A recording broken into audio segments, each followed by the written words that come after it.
The struggle is real. Whew. Ah, yes. You just left the dealership in your brand new Ram 2500. And not just any Ram 2500, you got the Limited. You went all the way. You got every bell and whistle.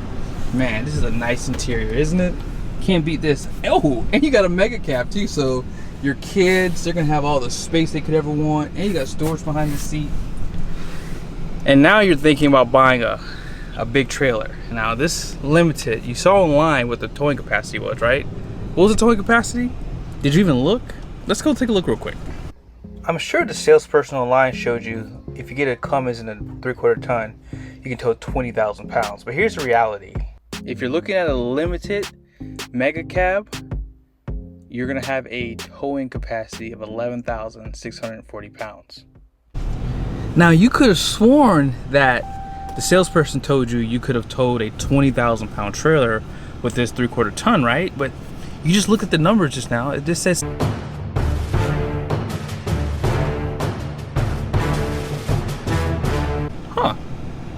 and that's only the beginning of the problem.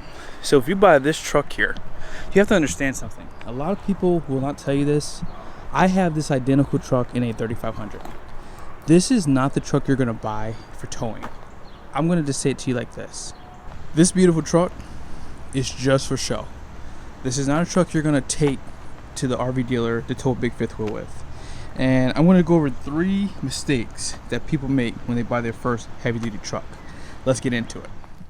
The first mistake is pretty apparent, right? You got the highest trim level possible, right? And you got the biggest cab configuration. If you're gonna look to tow a trailer, you're gonna look for 2 type of trucks. If you wanna stay at that 3/4 ton level, you're gonna have to look at a base model like this one, specifically one with a gas engine. And the reason why is a truck like this is gonna have the most payload. Now, it ain't gonna be pretty like that Limited you just saw, right? But you're gonna have the payload capacity that you're gonna need to tow a big trailer. So just keep that in mind. The next truck you're gonna have to look at is, you may have guessed it, but you're gonna look at a 1 ton. So I have this truck in white, 3500. You're gonna have pretty much about double the payload capacity, if not a little bit more. And this is what you're gonna need. And the last truck you're probably gonna really have to consider is the mighty dually. Now obviously you can go with a bigger cab configuration, but this is all they have. And if you want to have the nicest truck and tow the biggest trailer, this is the one you're gonna have to buy. Top of the line dually. And the reason why is most people who have bought an RV before in the past, they'll tell you, you'll go there specifically for a smaller RV, and then you'll get excited to be at the RV dealership. You're gonna start looking at all the different floor models. And before you know it, you decided to buy a 30-foot fifth wheel, and you left there with a 42-footer. And that brings me back to your window sticker. The reason why I show you this in every one of my truck reviews is because I show you the payload. Now, every option is gonna either take away from that payload or add to it. So 9 times out of 10 is gonna take away from your payload. So this big old 6.7 Cummins, let's take a look under the hood real quickly. The legendary Cummins is known for its pulling power, specifically going up grades. However, if you are looking to buy a 3/4 ton truck, you're gonna have to skip this option if you want to tow a big trailer like a small fifth wheel with a 3/4 ton truck. And the reason why is this engine weighs 850 pounds plus. So you're gonna lose a lot of payload from having this engine. So think about all the people you want to bring with you on your camping trip or any trip you're doing, right? In order to bring them along, this 800 pounds of engine is going to have to be sacrificed for something like a 6.4 liter Hemi in this truck over here. So think about all the people you are going to want to take on your camping trip. Your spouse, your kids, maybe your kids' friends, I don't know. This engine is going to make up pretty much all the weight for the people coming on the trip. So if you want to stay within your payload means and you want to tow with a 3/4 ton truck, you're going to have to skip this option. So that is pretty much the first mistake. You're buying too much truck to tow a trailer when this truck is not really truly set up to tow a big trailer. This is for a business owner who shows up to a construction site and he's not towing a trailer. He's just showing up for work in his beautiful truck. and it keeps you at a 10,000 pound GVWR, so you don't have to worry about paying more and any type of fees for that, having a higher GVWR like you do in some states.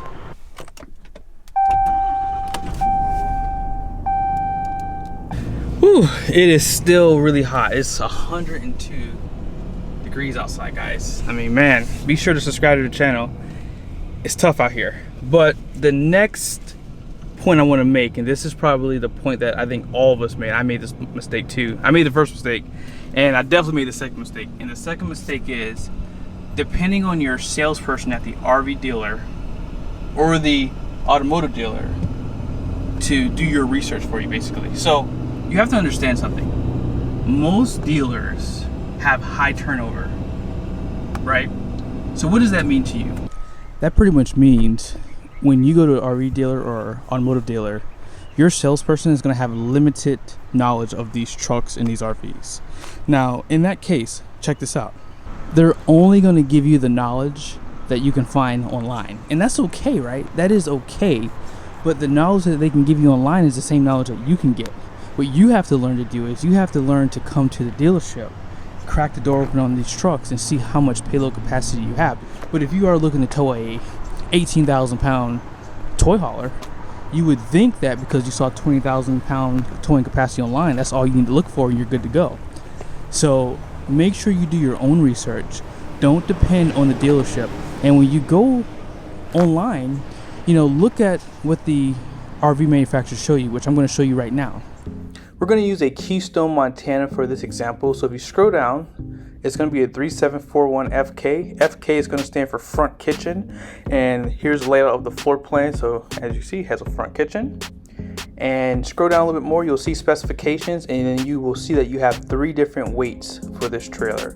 Shipping weight is going to be pretty much what they say is the average trailer going out of the factory. I find that every trailer I see on the dealer lot is always higher than this. Carrying capacity is going to basically be the amount of weight you can add to the trailer. If you add these two numbers together, it's going to be 16,500 pounds, which is your gross vehicle weight rating. And your hitch weight, this is going to be a dry number. So if you figure you add a generator up front, you add that optional AC unit if it's not standard. I believe on this Montana it's going to be standard. But that generator, if you do add that, because there's a prep package, that's going to increase this number, as well as adding any type of luggage, anything that you plan on going camping with, that can always increase this number. So if you take 2,560 and you divide it into this number, it's going to give you 18.6%. So that's going to basically mean that the amount of weight you add on that hitch is going to be 18% of this weight here. So what I'm going to do is I'm going to take 16,500 and I'm going to go off of that number. So if you multiply that by, let's just use 20% because I like that number better. That's going to give you a hitch weight of 3,300 pounds. So even when you look at the weight capacities for a trailer, they show you 2 different weights, right? Actually, they show you a lot of different weights. They just show you 2 online typically. They show you the overall weight of the trailer, which is like a dry weight, which means there's no propane, no batteries, no options added to that trailer. And then they have what's called the hitch weight, pin weight. All those things are pretty much the same thing, and that's just the weight that you're going to put on this truck. And that's pretty much my third and final point here. The third mistake, and I think this is the biggest mistake that I've mentioned throughout this whole video, is most people do not understand this sticker. And it's something that I talk about in all my videos, but that's okay, because this is what limits you to tow a 16,000 pound trailer with this truck.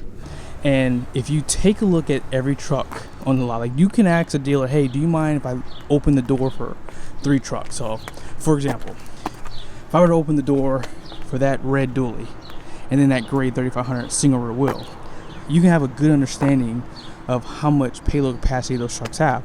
Same thing goes with having that silver Ram 2500 with the Hemi. If I were to crack the door open on that truck, you'd have a good understanding of how much payload capacity you have. And if you were to go back to the drawing board, right, you figure, okay, I don't want a dually right now. I want a single rear wheel, and I want to tow a 5th wheel. So then you can pick out a 1-ton Ram 3500, for example. Now you got to figure out how much your family weighs together. I know your wife might get a little touchy on this, so you don't have to round down for her and add her weight to yourself. But nevertheless, you want to make sure your family is accounted for their weight. And then if you plan on buying a fifth wheel hitch, you have to account for the weight for that as well. So once you add up all your family weight, right, and you add up how much a hitch is gonna weigh, all that good stuff, that way you can come back to the sticker and you can say, okay, how much payload capacity will I have after I deduct my family from this? So let's just say your family is 600 pounds, right? And let's just say you have a 300-pound hitch. That means you can tow a trailer around 898 pounds, but you really don't want to max out, because again, if you bring your kid's friend with you and they weigh 100 pounds, you can easily exceed your payload capacity very quickly. So on that note, when you're doing your research, you have to make sure you don't buy this truck assuming that you saw online it could tow 20,000 pounds. That's not even telling you a quarter of the story. You still have to worry about the payload, and then you have to figure out how many options and features the truck has, and then you have to figure out what kind of powertrain you have to make sure you have the proper vehicle. And keep in mind, you can easily add 800 pounds plus to this specific truck if you just skip that Cummins turbo diesel. I mean, unless you're towing a lot, I would just recommend just going into a 1-ton anyways. That way you have the better suspension to go along with that extra payload capacity. But on that note, thank you guys so much for watching this video. I hope it was helpful. Be sure to like this video, subscribe to my channel, and I'll see you guys soon.